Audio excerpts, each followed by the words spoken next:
In the 3rd year of my marriage to Audrey, my uncle came home. He had always been the one who got away. I noticed it immediately. The way Audrey's eyes lingered on him when she thought no one was watching, the subtle pull between them. This time, I chose to step back. The union between the Prescotts and her family had only ever been possible because my uncle, Grayson, had refused it. It fell to me instead. So I packed my bags, erased my presence from our home, and picked a bright, clear day to leave. Audrey called as I closed the door behind me.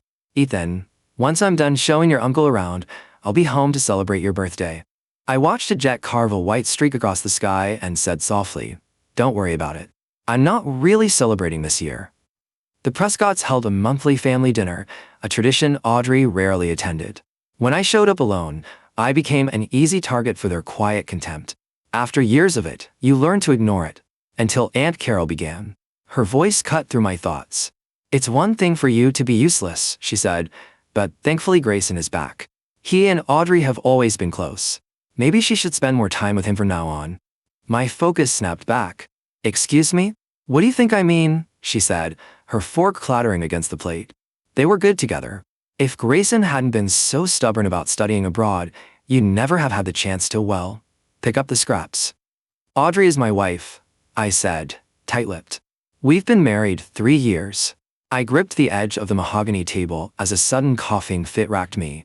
Every eye turned toward me, full of judgment.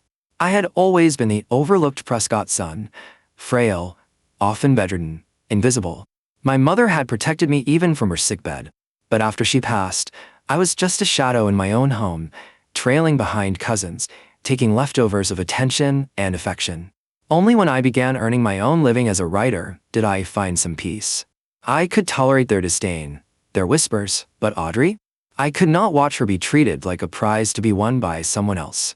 "Enough," I said. "I've lost my appetite. Enjoy your meal without me." "You dare speak to your elders that way?" My father slammed his hand on the table. "It makes sense," I replied, meeting his glare, "since you never taught me otherwise." Before tension could escalate further, a familiar voice interrupted.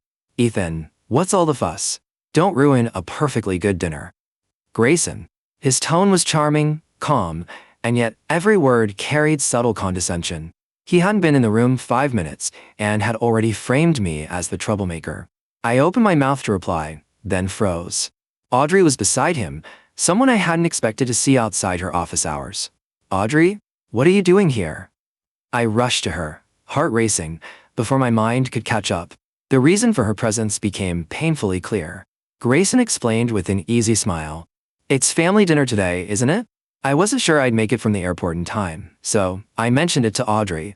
Next thing I knew, she insisted on picking me up herself. A quiet snicker drifted from the table.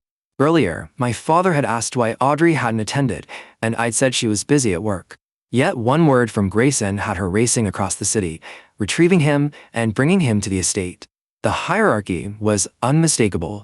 I forced a polite smile. "Uncle, a car service would have sufficed. You didn't need to trouble Audrey." "We go way back," Grayson said, draping a hand over her shoulders in a deliberately casual gesture. "Isn't it normal for old friends to help each other? Right, Audrey?" She handed me her coat and scarf with practiced ease. "Ethan, don't overthink it. Let's just eat. It's a reunion." My chest tightened.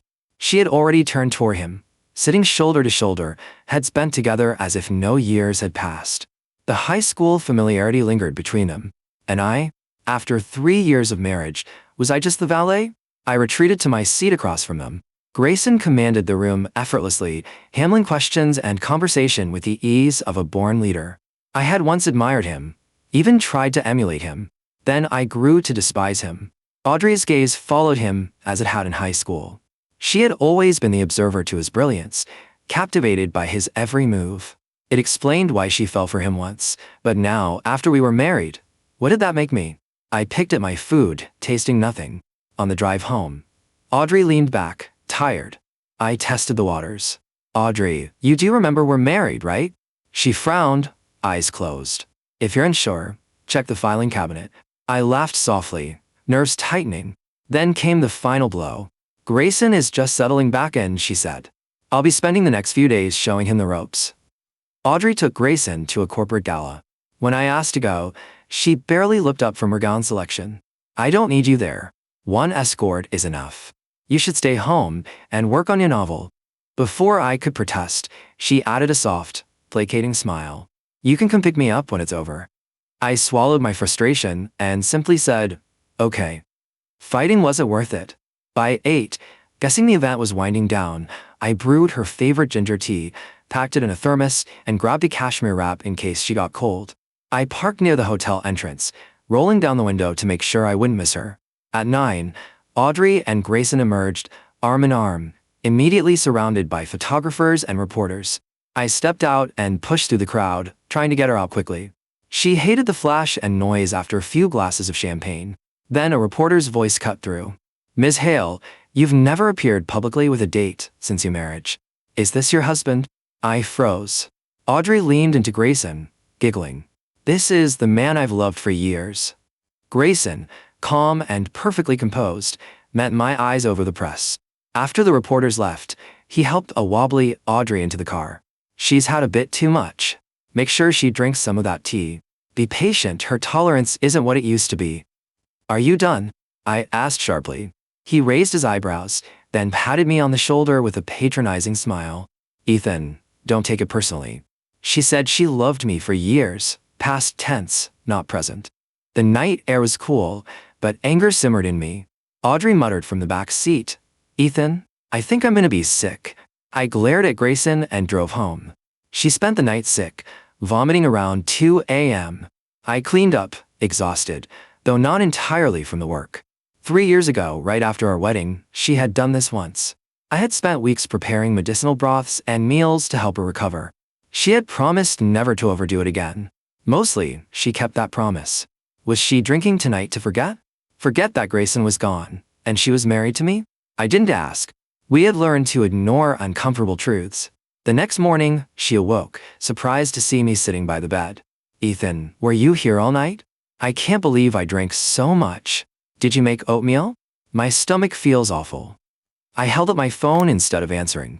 She checked the headlines, shrugged, and tossed it back. Tabloids. They exaggerate everything. My PR team will fix it. So, when you said you loved Grayson for years, was that fake too? Audrey paused. Are you really trying to fight about this? She swung her legs out and began dressing. If you want to argue, just say it. I can eat at the office. I caught her arm. Stop. Oatmeal is ready. Eat first. I could rarely stay mad at her. She was 2 years older than me, like Grayson. When we were in high school, I had admired Grayson but never resented him.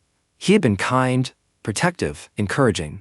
Audrey had been just as warm, calling me her little brother, offering snacks, helping me with schoolwork.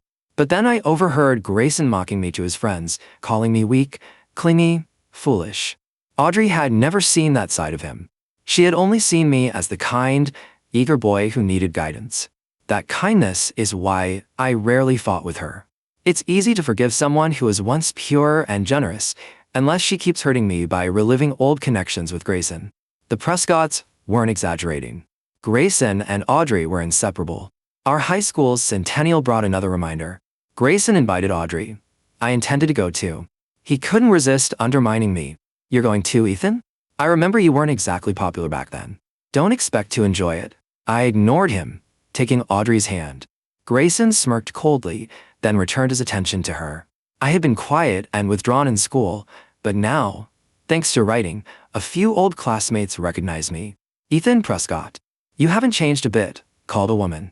Jamie? I smiled. It's been a long time. She shoved a notebook at me. Sign this. I've been following your books. Audrey and Grayson waited off to the side. I explained to Audrey that Jamie was an old desk mate. She waved, dismissive. Go on, reconnect. Grayson and I will walk ahead. They strolled away, shoulder to shoulder, laughing, perfectly in sync. The gap between Audrey and me felt wider than ever. Years of shared history with Grayson, her maturity, our differing roles. She no longer leaned on me the way she once had. Only Grayson could bring out her playful side now. I bent over, coughing, forcing thoughts away. I couldn't think of her that way. We were married. That was the bond one had to honor. Pulling my jacket tighter, I walked toward the old academic building, a place thick with memory.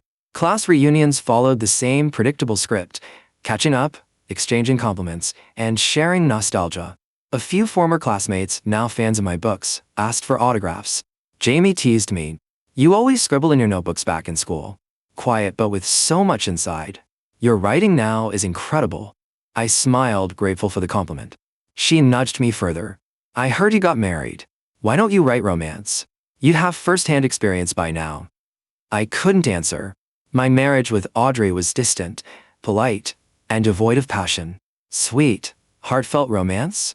I had none to draw from. When classmates invited me to dinner, I gave a vague excuse and left. Audrey and her friends were probably dining nearby. I located the restaurant and quietly paid for their private room's wine, not wanting to disturb them. Outside, a sycamore loomed, nearly bare in the crisp autumn air. I hated fall. It always made me feel frail and uneasy. 2 hours later, Audrey's group emerged. I heard her voice first. I definitely regretted the marriage at the time, she said. Another added, we all expected you and Grayson to end up together. Your husband, what does he do? Writes books? That doesn't compare to a man with a doctorate from abroad. Then Grayson's calm, self-assured voice broke in. Enough.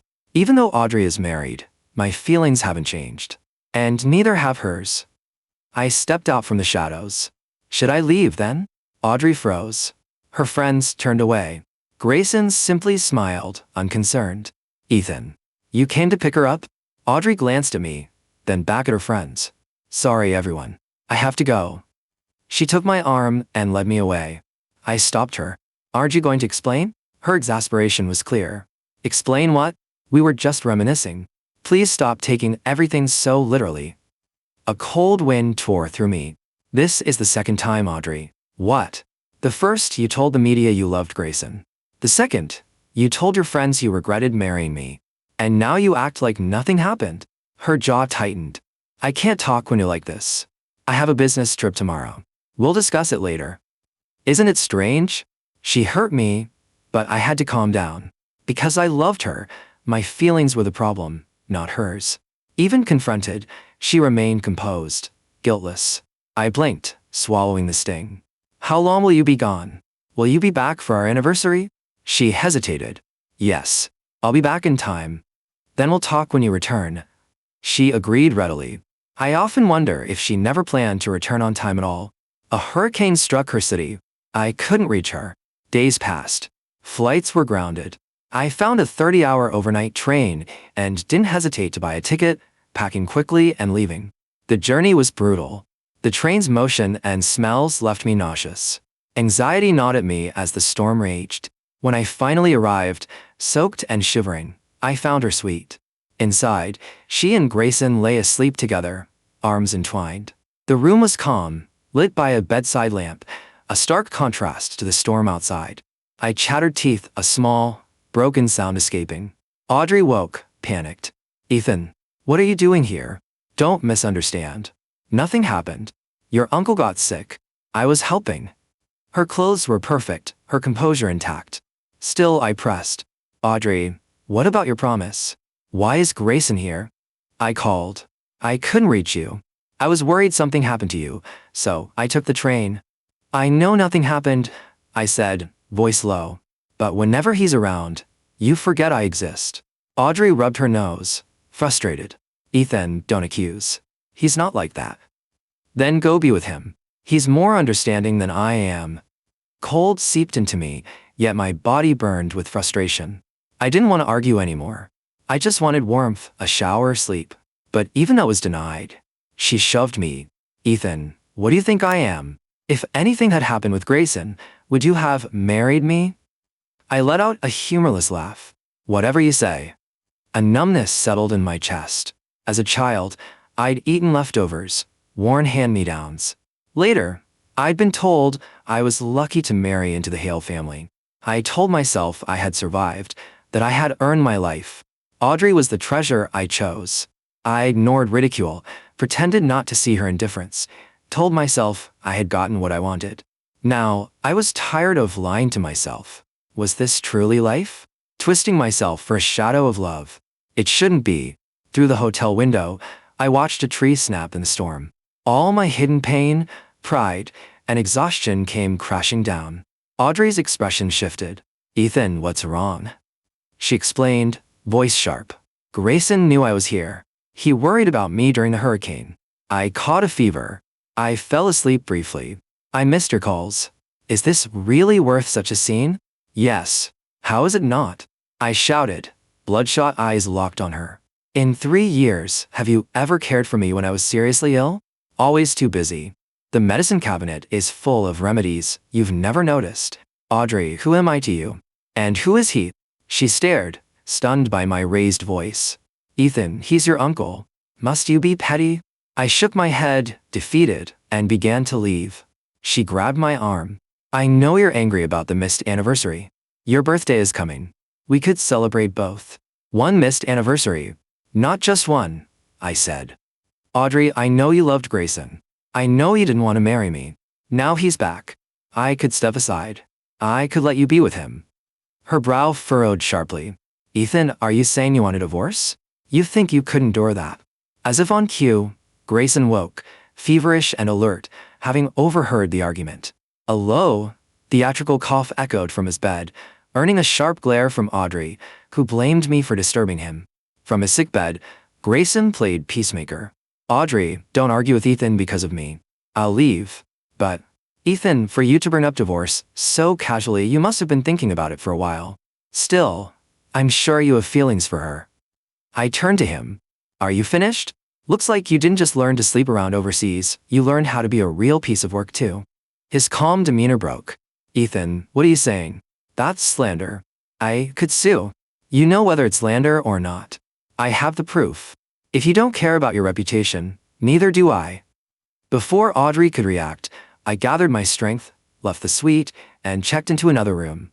Only in a steaming hot bath did I feel some measure of relief.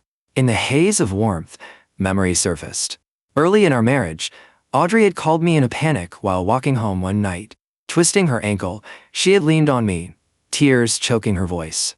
"Ethan, will you come get me from now on?" We had rushed into marriage, living like polite strangers. She asked for nothing. I cooked for her simply to feel closer. That one request had seemed monumental. Over time, her warmth faded, and I saw the truth. I had been fooling myself. A knock startled me. Wrapped in a robe, I opened the door. Audrey stood there, face a mix of shock and disbelief. "What did you mean about Grayson sleeping around?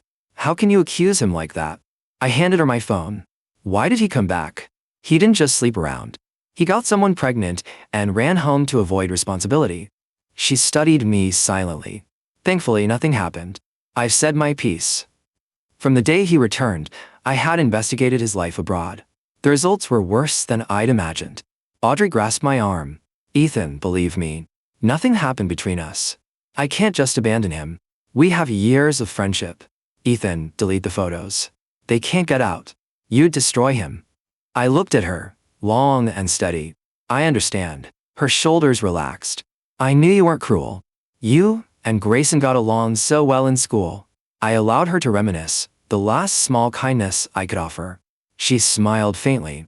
"Wait here a few days. Once Grayson is better, we'll leave together."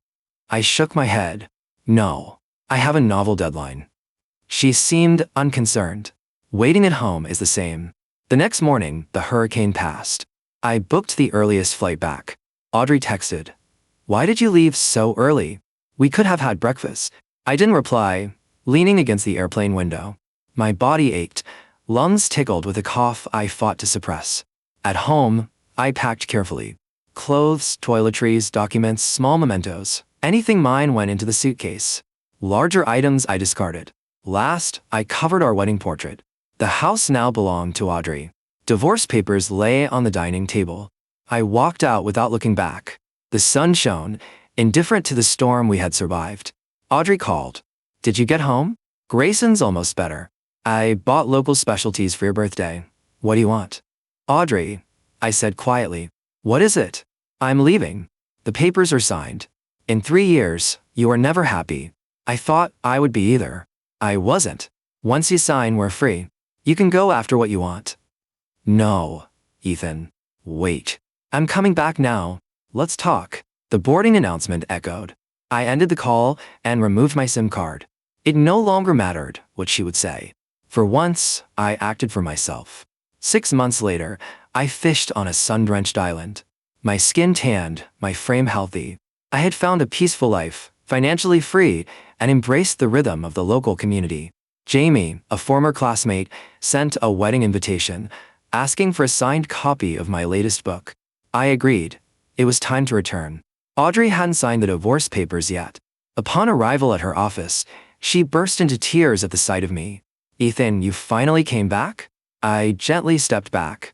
"I came for the divorce papers." Her voice cracked. "So you still want this?" "I've cut Grayson out completely. What more could you want? Do you need me to beg?" "You don't have to demean yourself.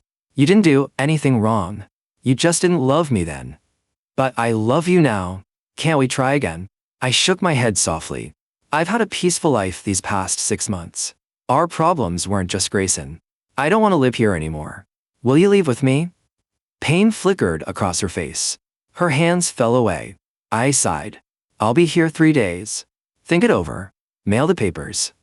"You don't want to be here because of the Prescotts, do you?" "I didn't realize how they treated you until after you left." I smiled faintly, opening the office door. "That's all in the past." 3 days later, the signed papers arrived. Audrey and I finalized the divorce.